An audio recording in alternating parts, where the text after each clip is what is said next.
สะพานที่ข้ามแม่น้ำไปหาเมืองอีกเมืองหนึ่งพี่น้องเป็นเมืองมอนทรีออล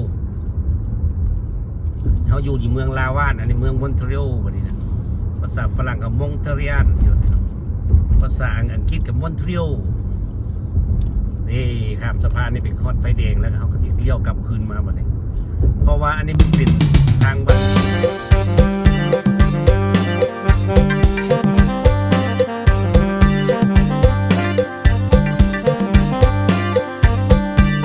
สบายดีFCของสว่างชาแนลทุกท่านมาแล้วพี่น้องมาแล้วมาวันอาทิตย์วันนี้สบายดีวันอาทิตย์ตอนบ่ายพี่น้อง Good afternoon วัตถุผู้ทุกคนเลยพี่น้องเด้อวันนี้สิมาขับรถชมวิวอยู่อ้อมเมืองลาวานครับพี่น้องมาถ่ายเอาต้นหมอกต้นไม้ข้างทางนี่ไปต้อน FC เบิ่งนะพี่น้องเนาะ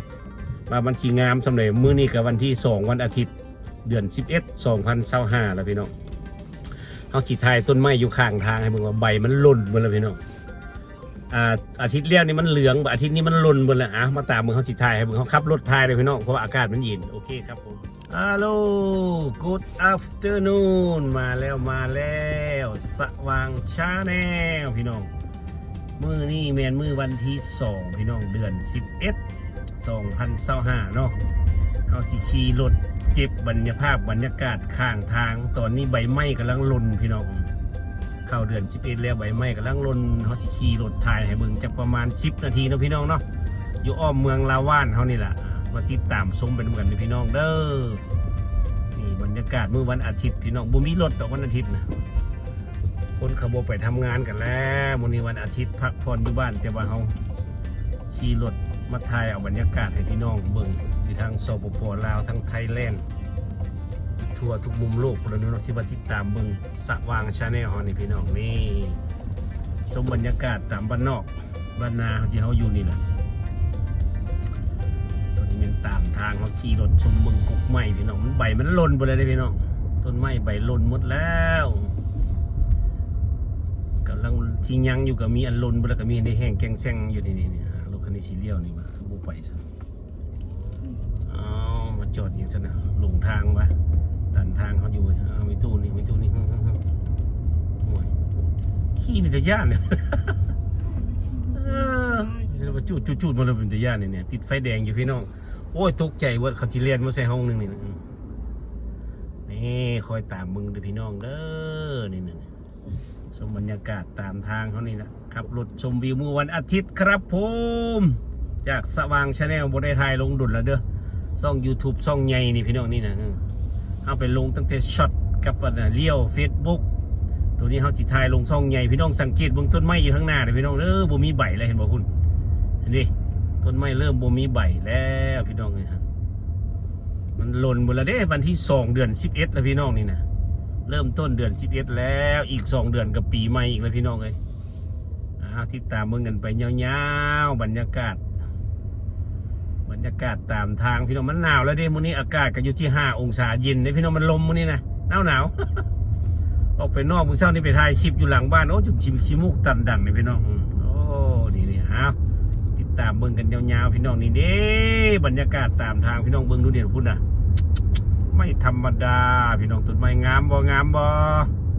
คันต้นไม้งามกับกดไลค์เด้อพี่น้องเด้อกดไลค์กดแชร์ให้ได้หนุ่มเพย์บอยเฮาแดงกดไลค์กดแชร์ให้เด้ครับอย่าลืมกดติดตามนะพี่น้องเด้อกดซับสไครต์ให้น้ำแดงเพราะจะได้เป็นกำลังใจเฮ็ดคลิปต่อไป YouTube เขานี่เขายังบ่ได้ผ่านเถอะพี่น้องเขายังบ่ได้เงินเถอะเขาได้เงินตั้งแต่Facebook เลี้ยว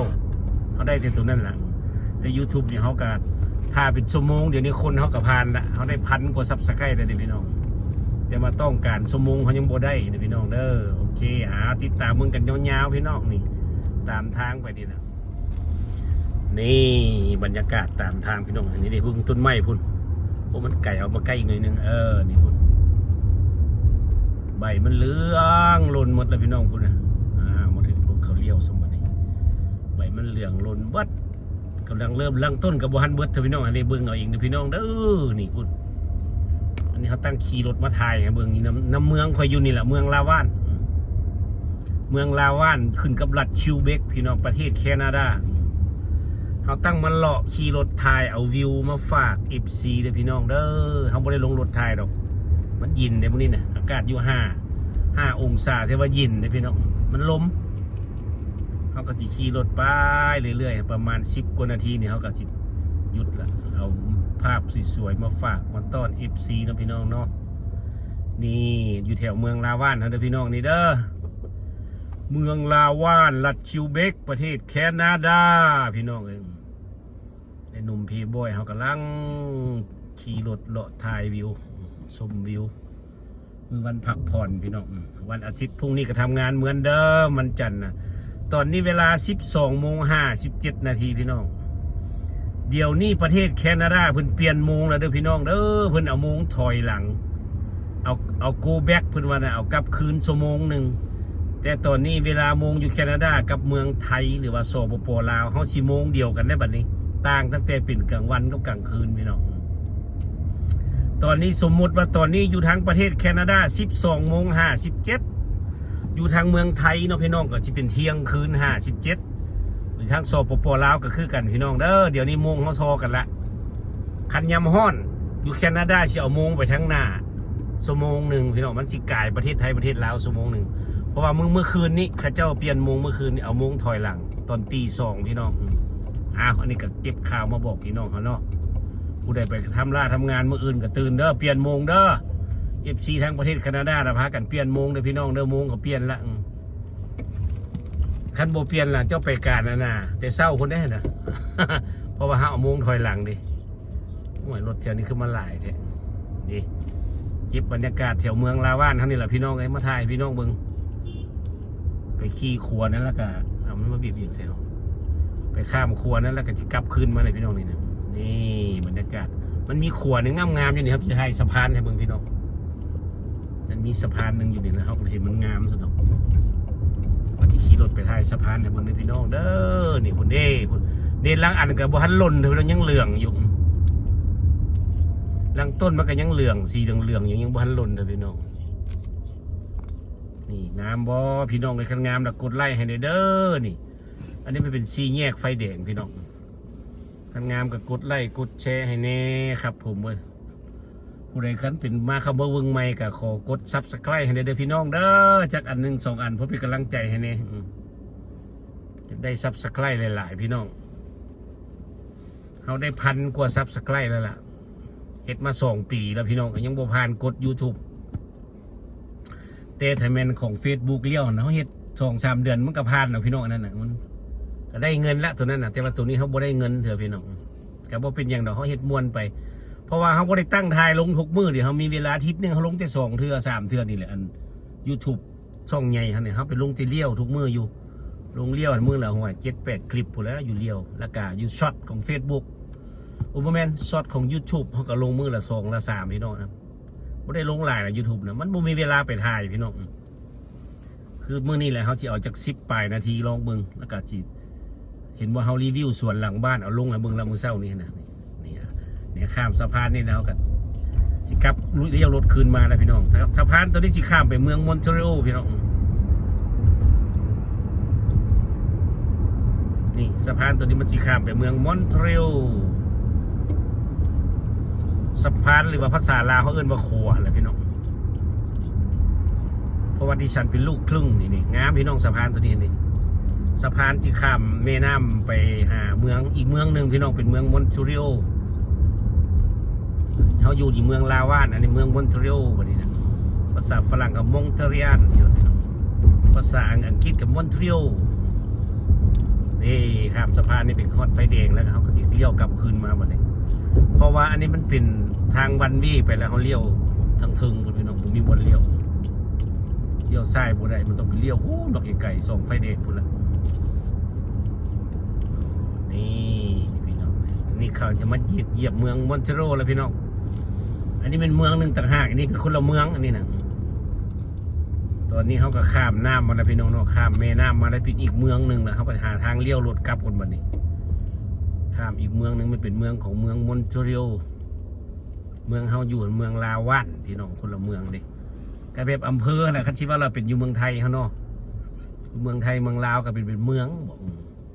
เมืองลาวเขาเอิ้นเมืองคนไทยเราเอิ้นอำเภอว่าสัตว์ตอนนี้เขาติดไฟแดงอยู่พี่น้องนี่ ให้มันได้จากประมาณ12นาทีแล้วเขาก็จะ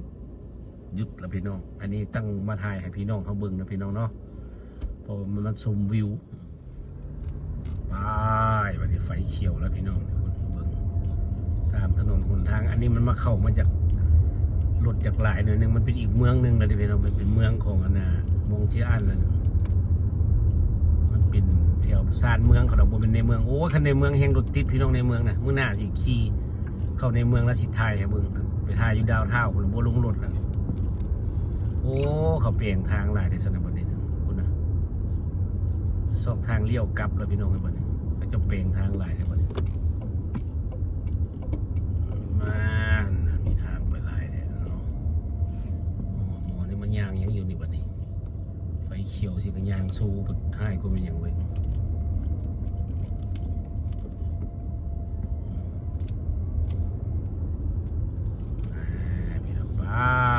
ทางจากนั้นเขาก็เลี้ยวกลับแล้วพี่น้อง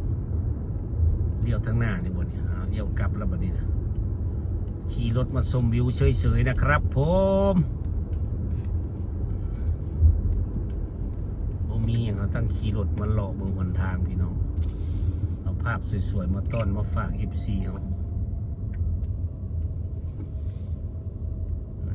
ติดไฟแดงค่ะไฟแดงหนึ่งพี่น้องอีกไฟแดงหนึ่งเขากันถอยละนี่เลี้ยวทั้งหน้าเนี่ยตีโค้งกลับคืนแบบนี้อันนี้อยู่เมืองมอนทรีออลพี่น้องนี่ประมาณนี้พี่น้องเลยนะเมืองมอนทรีออลพาพี่น้องมาชมวิวด้วยพี่น้องเด้อเบิ่งเลยกดไลค์กดแชร์ให้เนี่ยกดซับสไครต์ให้น้ำผู้ใดว่า FC คนไหนเข้ามาใหม่ด้วยพี่น้องเด้อโอเคเอาไปเลี้ยวทั้งหน้าเสียงรถกันนี้ก่อนเลี้ยวกลับก่อนบัดนี้พี่น้องนี่หาทางกลับก่อนบัดนี้มาไก่เติมแล้วได้ได้8 นาทีละกลับคืนไปอีก4-5 นาทีก็ได้ละพี่น้องมาเลี้ยวนี่กลับไปหาไฟแดงบัดนี้พี่น้องนี่ก็ประมาณนี้พี่น้องบัดนี้เราสิเลี้ยวกลับแล้วเอาเลี้ยวรถก่อนพี่น้องบัดนี้สิเลี้ยวรถคืนก่อนโอเคครับผมกลับรถมาฮอดบ้านแล้วพี่น้องขี่รถไปประมาณ13 นาทีนี่แหละ